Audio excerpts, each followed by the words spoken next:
You ask Tiger to solve. This deals with linear equations with one unknown. The final result is m equals 8. Let's solve it step by step. Simplify the expression. Expand the parentheses. Simplify the arithmetic. Multiply the coefficients. Group like terms. Combine like terms. Swap sides.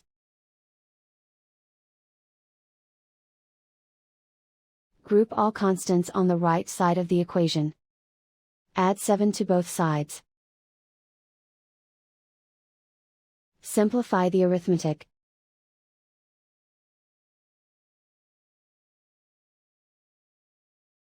Isolate the m.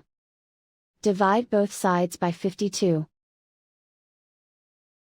Simplify the fraction. Find the greatest common factor of the numerator and denominator. Factor out and cancel the greatest common factor. And so the final result is m equals 8.